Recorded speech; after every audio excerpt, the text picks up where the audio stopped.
Hello मित्रों, सुप्रभात। आप सभी को द गैलेक्सी इंस्टीट्यूट की तरफ से हार्दिक बधाई व शुभकामनाएँ। कोरोना जैसे महामारी को देखते हुए आप लोग अपेक्षा करता हूं कि इस क्लास को देख रहे होंगे। और जैसा कि हम लोग आज जयशंकर प्रसाद को पढ़ चुके हैं, लेकिन आज शुरुआत करेंगे सूर्यकांत त्रिपाठी निराला। तो आइए हम लोग सूर्यकांत त्रिपाठी निराला के विषय में परिचर्चा करते हैं।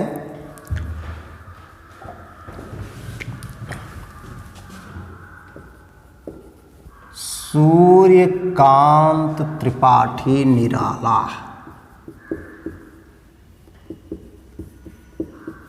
निराला का शाब्दिक अर्थ है अद्भुत, अनोखा, अद्वितीय। ये किसका शाब्दिक अर्थ है? निराला का। तो आइए सूर्यकांत त्रिपाठी निराला की ओर चलते हैं। पहले इनके जन्म की बात करते हैं। इनका जन्म समय है मित्रों 1896 ईस्वी और जन्म स्थान है मित्रों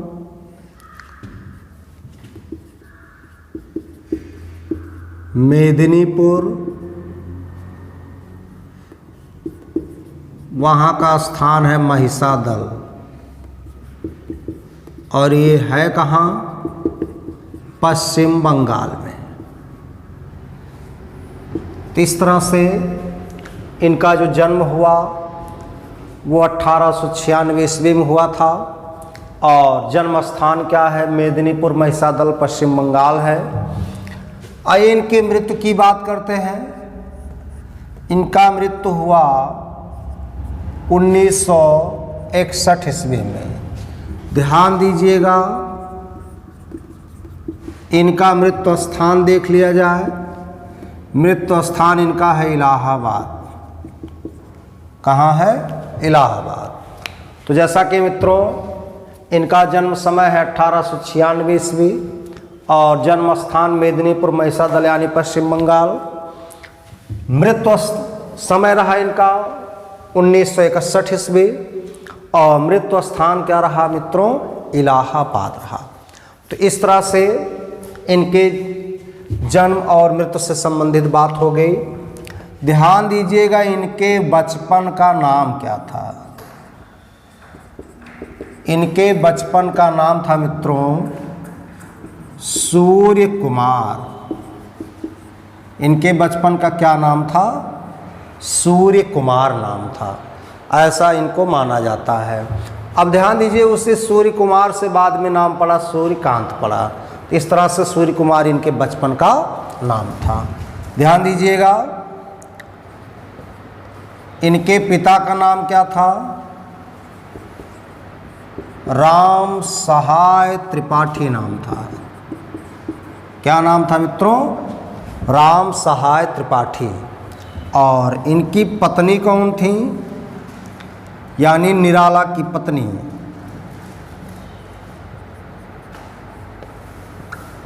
तो निराला की पत्नी थी मनोहरा देवी।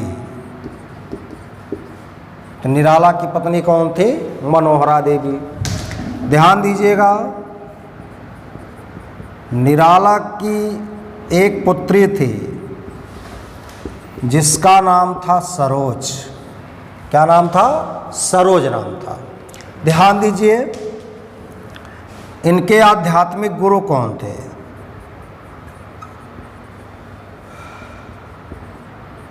इनके आध्यात्मिक गुरु थे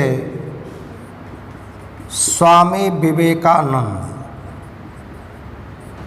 तो इनके आध्यात्मिक गुरु का नाम क्या था मित्रों? स्वामी विवेकानंद नाम था।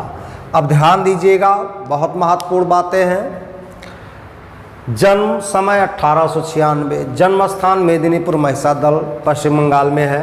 मृत्यु 1961 में। मृत्यु स्थान रहा इलाहाबाद। इनके बचपन का नाम क्या था? सूर्य कुमार था।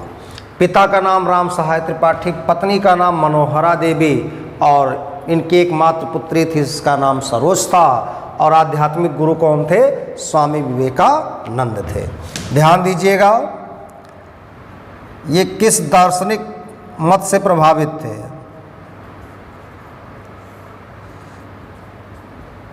ये अद्वैतवाद से प्रभावित थे।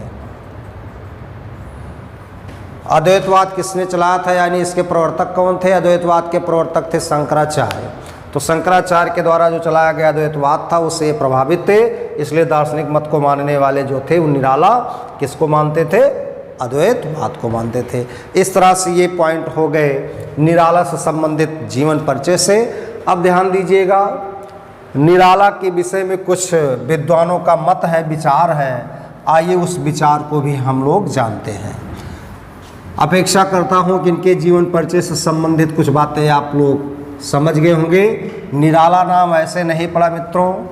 इनकी पत्नी की मृत्यु होने के बाद इनकी पुत्री इनके जीवन के लिए, जीवन यापन करने के लिए प्रमुख कारण बनती है। लेकिन जब इसका विवाह ये कर देते हैं निराला जी सरोज का, तो विवाह के 2 वर्ष बाद भी मृत्यु हो जाती है सरोज की। तो ये बेचारे अपने विरह व्यथा को, पीड़ा को सरोज स्मृति में वर्णन करते हैं। सरोज स्मृति इनकी कविता है जो अनामिका काव्य संग्रह में संकलित है। फिलहाल इसकी चर्चा हम बाद में करेंगे। आइए चर्चा करते हैं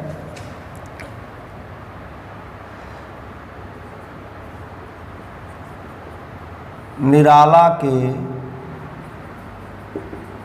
विषय में प्रमुख पंक्तियां। ये पंक्तियां क्या हैं? ध्यान दीजिएगा।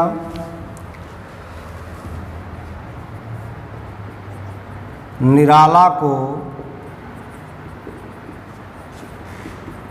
छायावाद का रुद्र कहा जाता है।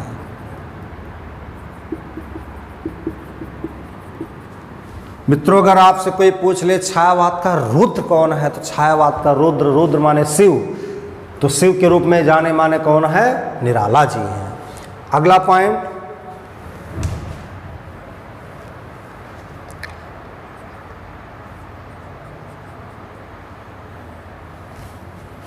निराला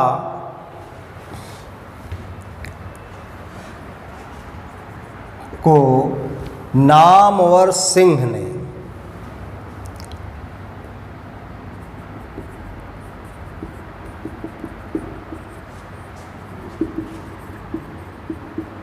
छंदों का गुरु कहा था। ध्यान दीजिएगा, अगर आपसे कोई क्वेश्चन कर दे कि छंदों का गुरु किस कवि को कहा गया, तो छंदों का गुरु किसे कहा गया है? छंदों का गुरु कहा गया सूर्यकांत त्रिपाठी निराला को। आपसे कोई पूछ ले किसने कहा होगा, तो किसने कहा? नामवर सिंह ने कहा है निराला को छंदों का गुरु। छंदों का गुरु क्यों कहा गया? क्योंकि ये वास्तव में मुक्तक छंद के प्रवर्तक माने जाते हैं। तो तीसरा पॉइंट आपका रहेगा, निराला मुक्तक छंद के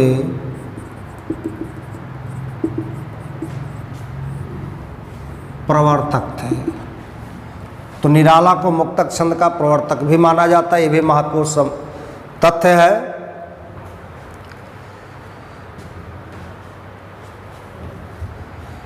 अगला,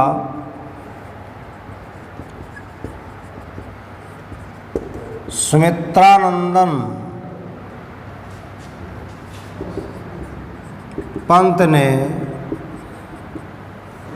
निराला को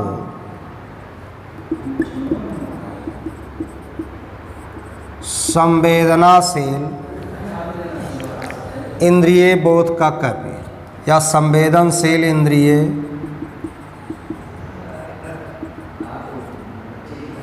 बोध का कवि कहा था। प्यारे मित्रों, सुमित्रानंदन पंत ने क्या किया था? निराला को संवेदनशील इंद्रिय बोध का कवि। तो संवेदनशील इन्होंने क्या किया, इनके ऊपर जो जो घटनाएं व्यतीत हुई उसकी संवेदना की, आभास करते हुए वास्तव में अपने इंद्रियों को कोसते हुए कुछ कविताओं का वर्णन किए। इसलिए पंत से देखा नहीं गया, पंत ने क्या कहा, ये संवेदनशील इंद्रिय बोध का क्या है, कवि है। तो संवेदनशील इंद्रिय बोध का कवि किसने कहा, पंत जी ने कहा। किसको कहा, निराला को कहा। छंद के प्रवर्तक के रूप में निराला को माना गया और छंदों का गुरु इसलिए कह दिया किसने, नामवर सिंह ने कह दिया। किसको कह दिया, निराला को कह दिया। इस तरह से ये पॉइंट भी इनके लिए महत्वपूर्ण है। कुछ पॉइंट और भी हैं। निराला को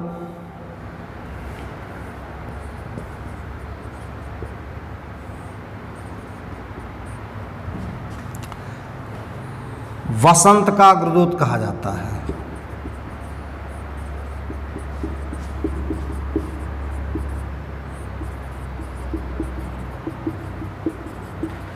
अगर कोई पूछ ले बसंत का अग्रदूत किसे कहा गया, तो बसंत का अग्रदूत जिस कवि को कहा गया वो है निराला जी। निराला से संबंधित यहाँ से बातें हो सकती हैं। और ध्यान दीजिएगा, बच्चन सिंह ने क्या कहा,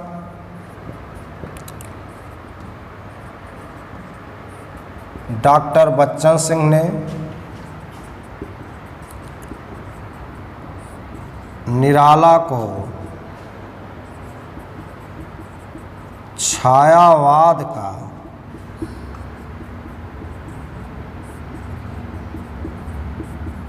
क्रांतिकारी कवि कहा था। अब आपसे क्वेश्चन यहाँ से पूछा जा सकता है, छायावाद का क्रांतिकारी कवि किसको कहा गया, तो छायावाद का क्रांतिकारी कवि किसे कहा गया, निराला को कहा गया। किसने कहा होगा, डॉक्टर बच्चन सिंह ने।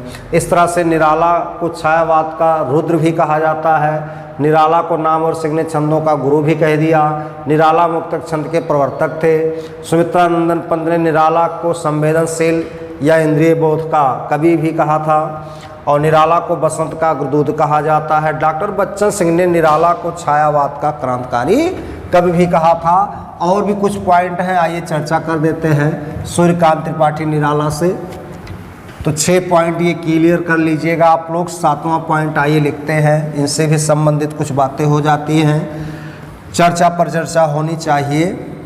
और आपके सिलेबस में चाहे वो यूपी टेट का हो, चाहे यूपीएसआई का हो, चाहे यूपी ट्रिपल एससी कोई भी एग्जाम का हो, उसमें निराला के काव्य रचनाएँ पूछी जाती हैं, महत्वपूर्ण पॉइंट हैं। आइए अगली चर्चा करते हैं। और भी कुछ तथ्य से बनाए जा सकते हैं। गंगा प्रसाद कवि ने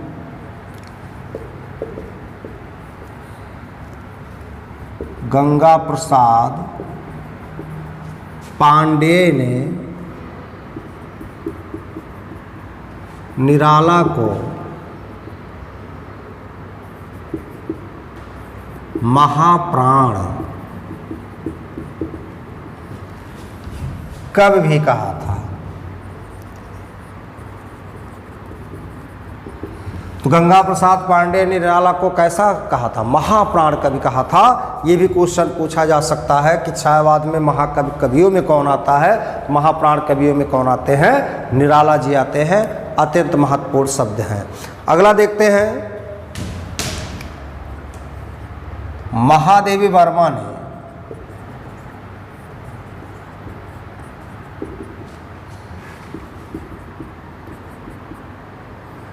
निराला को कवियों का गोरखनाथ कहा था।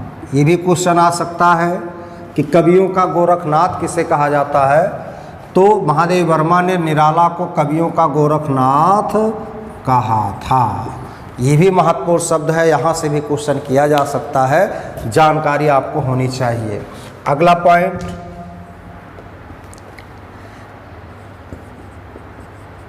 निराला के मुक्तक छंद को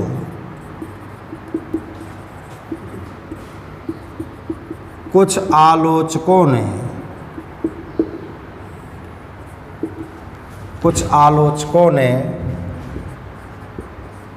रबर या केंचुआ छंद भी कहा है। ई मैटर कहा है भैया,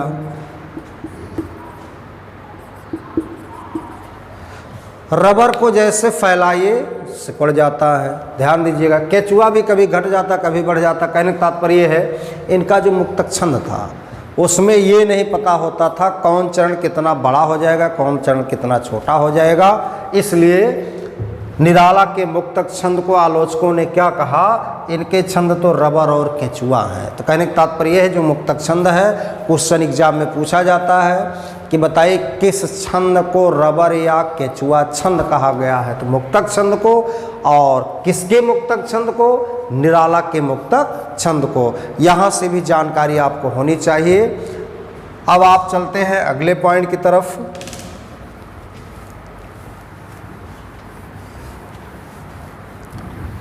तो इस तरह से मित्रों अगर कोई पूछे कवियों का गोरखनाथ किस कवि को कहा गया, तो निराला को। कोई भी पूछ सकता है छायावाद का रुद्र कौन है, तो निराला है। कोई भी पूछ सकता है वसंत का अग्रदूत किसे कहा गया, कवियों का गोरखनाथ किसे कहा गया, छायावाद का महाप्राण किसे कहा गया, छंदों का गुरु किसे कहा गया। तो ये सारे पॉइंट किसके लिए होंगे, निराला जी के लिए होंगे। ये भी महत्वपूर्ण शब्द होंगे। तो चलिए भाई आगे बढ़ते हैं अगले तथ्य की ओर। निराला के प्रमुख रचनाएं।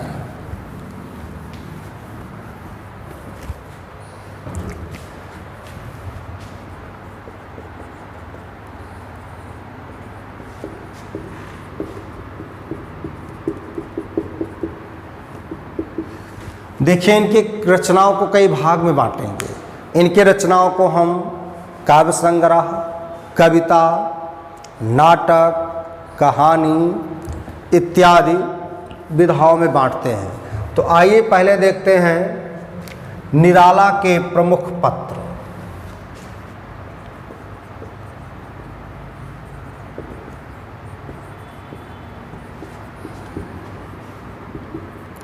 दो पत्र हैं मित्रों,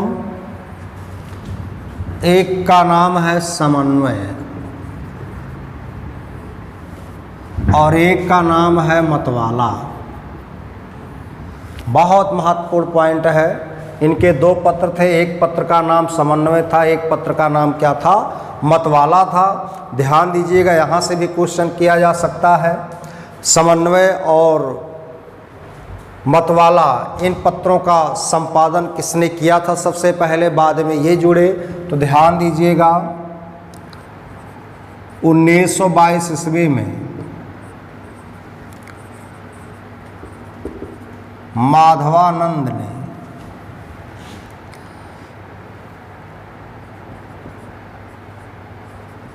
समन्वय पत्र का संपादन किया था तथा बाद में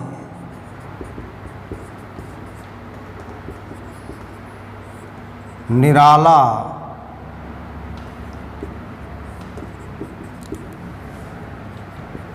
इस पत्र का प्रकाशन कलकत्ता से कराया। कहने का तात्पर्य है कि सबसे पहले इस पत्र को प्रकाशन कराने में प्रमुख स्थान माधवानंद का था। बाद में इस समन्वय पत्र को वास्तव में निराला जी ने कलकत्ता से प्रकाशित कराया। इसलिए अगर स्थायित्व देखा जाए तो 1922 ईस्वी में समन्वय पत्र के ये संस्थापक बने, प्रकाशक बने। ध्यान दीजिएगा अगली बात है मतवाला। मतवाला पत्र में क्वेश्चन किया जा सकता है 1923 ईस्वी में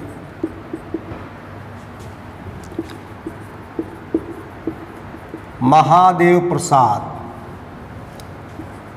ने इस पत्र का संपादन किया था, परंतु बाद में 1923 ईस्वी में ही निराला इस पत्र के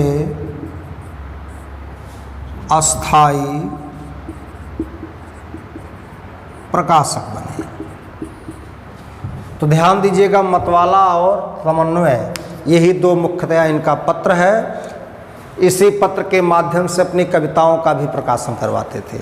इसलिए ध्यान दीजिएगा, कभी भी क्वेश्चन किया जा सकता है, जानकारी आपको होनी चाहिए कि मतवाला और समन्वय मुख्यतः पत्र तो है तो माधवानंद और महादेव प्रसाद का, लेकिन अगर ये विकल्प में ना हो तो निराला के ये पत्र हो जाएंगे। तो इस तरह से जानकारी आपको होनी चाहिए। अब ध्यान दीजिएगा, इनके पत्र से क्वेश्चन आता है कि इनका वह कौन सा पत्र है जिसके पृष्ठ पर कुछ मोटो छपा रहता था, वो पत्र आपका क्या माना गया है? मतवाला। तो ध्यान दीजिएगा, एक नोट के माध्यम से लिखाएंगे। नोट ये रहेगा,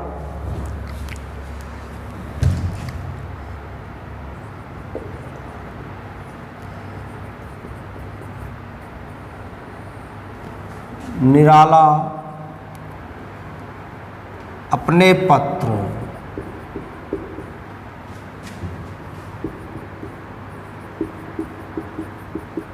मतवाला, ध्यान दीजिएगा बहुत ही महत्वपूर्ण है, अपने पत्र मतवाला के पृष्ठ पर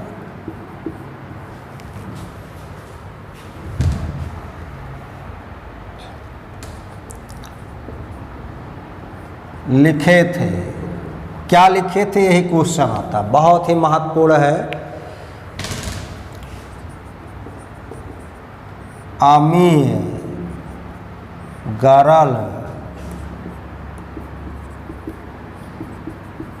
सस सीकर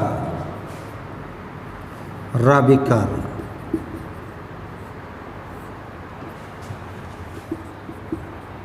राग बिराग भरा प्याला। बहुत ही महत्वपूर्ण है भाई। अमीय गरल सस सीकर रविकर, राग बिराग भरा प्याला।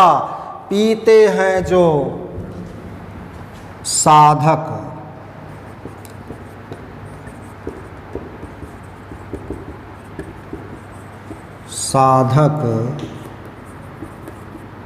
उनका प्यारा है यह मतवाला।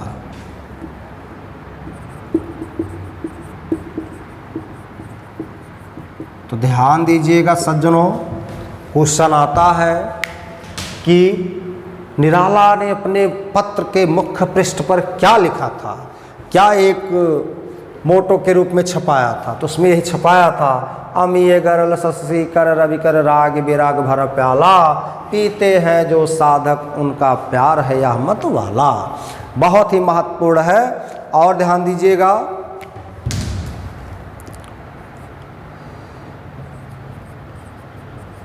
मतवाला पत्र के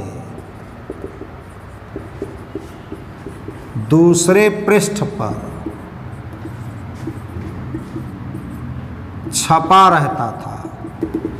क्या छपा रहता था? खींचो ना कमानों को, खींचो ना कमानों को, ना तलवार निकालो।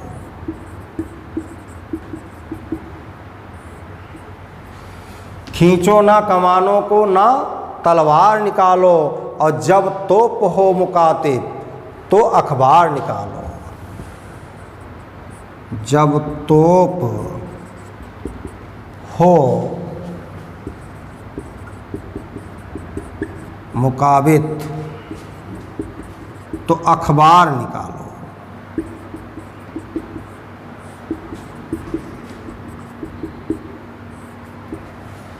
तो मित्रों, इस तरह से इनका जो मतवाला पत्र था उस पर मोटे मोटे अक्षरों में लिखा मिलता था।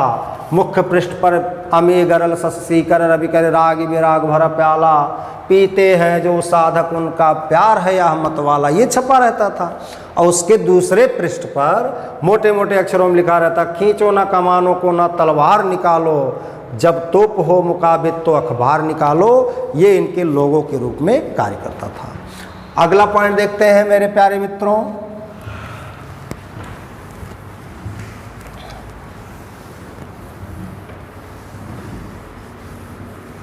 हेडिंग डाल देंगे निराला के प्रमुख, ये तो पत्र रहे, अब हेडिंग लिख देंगे निराला के प्रमुख काव्य संग्रह व कविताएं।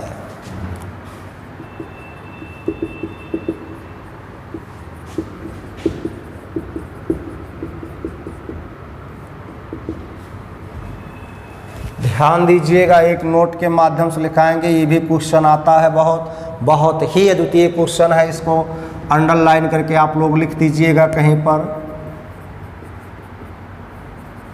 निराला की प्रथम कविता जूही की कली है।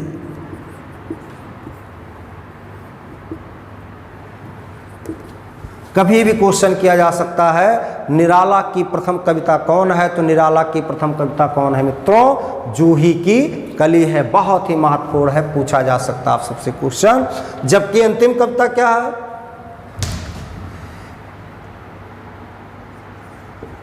जबकि निराला की अंतिम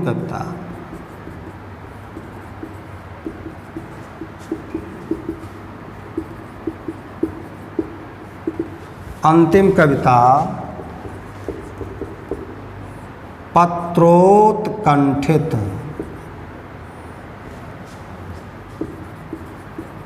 जीवन का विष बुझा हुआ है।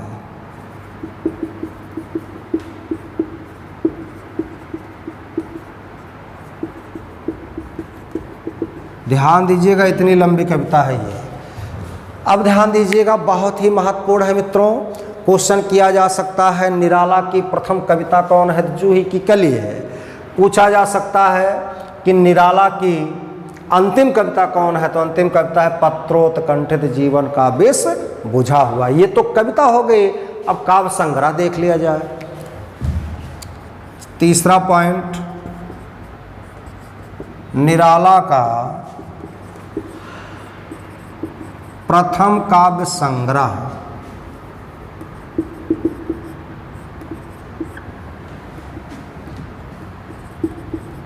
अनामिका है। 1923 ईस्वी में इसकी रचना है। तो निराला का प्रथम काव्य संग्रह क्या है? अनामिका है। ये काव्य संग्रह, इसमें कई कविताएं संकलित हैं। जबकि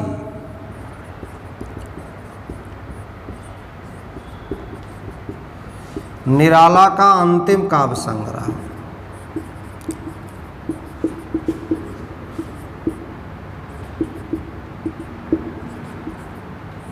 सांध्य काकली है। इसकी रचना 1969 ईस्वी में हुई है। अब ध्यान दीजिएगा, हमारा आपका जो संबंध है एग्जाम से संबंधित रिलेटेड क्वेश्चन, चाहे वो यूपी टेट हो चाहे सुपर टेट हो, इनसे संबंधित बातें इसमें आ सकती हैं। तो निराला का अगर प्रथम काव्य संग्रह मित्रों पूछेगा तो काव्य संग्रह में हो जाएगा अनामिका। पूछा जाएगा निराला का अंतिम काव्य संग्रह तो सांध्य काकली होगा। ये दोनों पॉइंट बहुत ही महत्वपूर्ण है। कविता जब पूछे तो कविता में जूही की कली पहली कविता, अंतिम कविता होगी पत्रोत्कंठित जीवन का विष बुझा हुआ है। ये इनकी कविता से हो गई। अब ध्यान दीजिएगा, हेडिंग डाल देंगे। ये तो मेन पॉइंट है जहां से क्वेश्चन किया जा सकता है। निराला के प्रमुख काव्य संग्रह का क्रम, ये जेआरएफ नेट और यूपी टीजीटी पीजीटी के एग्जाम में भी क्रम पूछता है। तो निराला के प्रमुख काव्य संग्रह व कविताओं का क्रम, ध्यान दीजिएगा, बहुत ही महत्वपूर्ण है। पहला पॉइंट हो जाएगा अनामिका। अनामिका का मतलब होता है जिसके कोई नाम ही ना हो, यानी अद्वितीय अनोखा हो गया। इसकी रचना 1923 ईस्वी में हुई और यह एक काव्य संग्रह है। दूसरा जो काव्य संग्रह है वो क्या है? परिमल है। इसकी रचना 1930 ईस्वी में हुई। ये भी एक काव्य संग्रह है।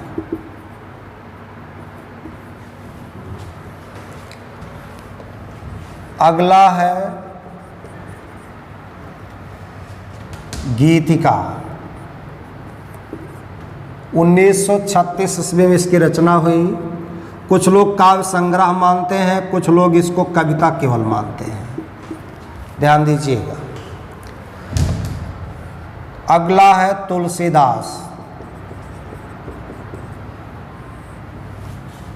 इसकी रचना हुई 1938 ईस्वी में। इसे भी कुछ लोग कविता के रूप में मानते हैं। किसके रूप में? कविता के रूप में मानते हैं। अगला है कुकुरमुत्ता। इसकी रचना 1942 ईस्वी में हुई। इसके कई संस्करण आए थे, 1942, 41 ऐसे इसके प्रथम, द्वितीय, तृतीय संस्करण के रूप में माने गए। तृतीय संस्करण इसका 48 में हुआ था। तो बाद में लिखाएंगे इसकी व्याख्या, क्या क्या इसमें व्याख्याएं हैं, क्या क्या इसमें वर्णित है, इसको हम बाद में लिखाएंगे। लेकिन अभी मैं केवल क्रम लिखा दे रहा हूं ताकि एग्जाम में आए तो आप लोग क्रम सही कर ले जाओ। तो इस तरह से कुकुरमुत्ता हो गया 1942 ईस्वी में। अगला पॉइंट देखते हैं इनके अदर ग्रंथों में, अदर ग्रंथों से संबंधित रहा अरिमा।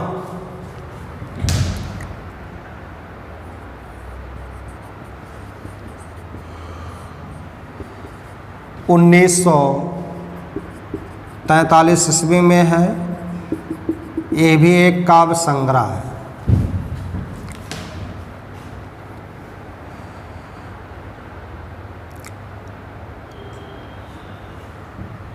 अगला बेला। इसकी रचना हुई 1946 ईस्वी में। यह भी एक काव्य संग्रह है।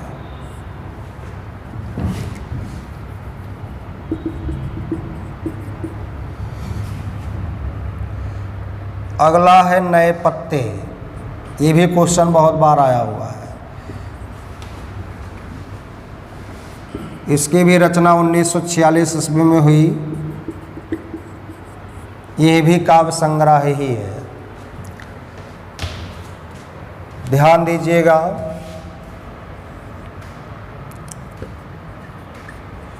अगला है अर्चना। 1950 ईस्वी में इसकी रचना हुई। ये भी एक काव्य संग्रह है। यह भी एक क्या है? काव्य संग्रह है। यहाँ से भी क्वेश्चन किया जा सकता है। 10वां पॉइंट है आराधना।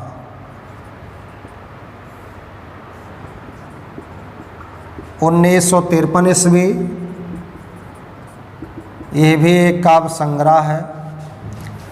ध्यान दीजिएगा, कुछ पॉइंट यहाँ लिख दे रहे हैं। 11वां पॉइंट है गीत गुंज।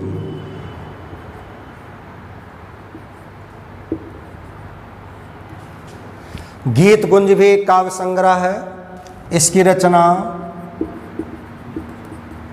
1954 ईस्वी में है। यह भी एक काव्य संग्रह है। और अंतिम 12वां है सांध्य काकली। इसकी रचना 1969 ईस्वी में हुई। यह भी काव्य संग्रह है। अभी अभी मैंने लिखाया था कुछ पॉइंट कि निराला का प्रथम काव्य संग्रह कौन है? कौन है? अनामिका। अंतिम काव्य संग्रह कौन है? सांध्य काकली। प्रथम काव्य संग्रह 1923, अंतिम काव्य संग्रह 1969। ये तो हो गए काव्य संग्रह।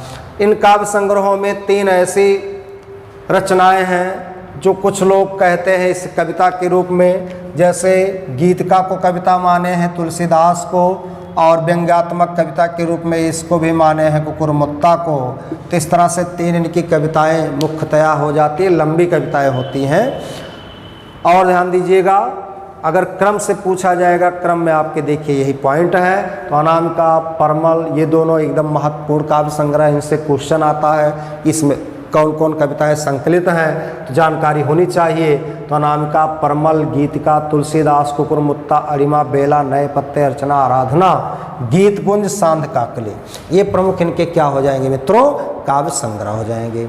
तो एक एक अनामिका, परिमल जैसे काव्य संग्रह को हम लिखाएंगे और अगले वीडियो में हम आपको यही प्रस्तुत कराएंगे कि इसके अंतर्गत क्या क्या वर्णित है। तो क्या क्या वर्णित है, कौन कौन कविताएं आएंगी, हाँ इसकी चर्चा हम बाद में करेंगे। और तब तक के लिए अपेक्षा करता हूँ आप लोग अपने घर पर रह करके व्यस्त रहेंगे, पढ़ेंगे और लाइक करें, सब्सक्राइब करें व कमेंट जरूर लिखें। वीडियो में अगर कोई कमी पाई जाती है तो धन्यवाद।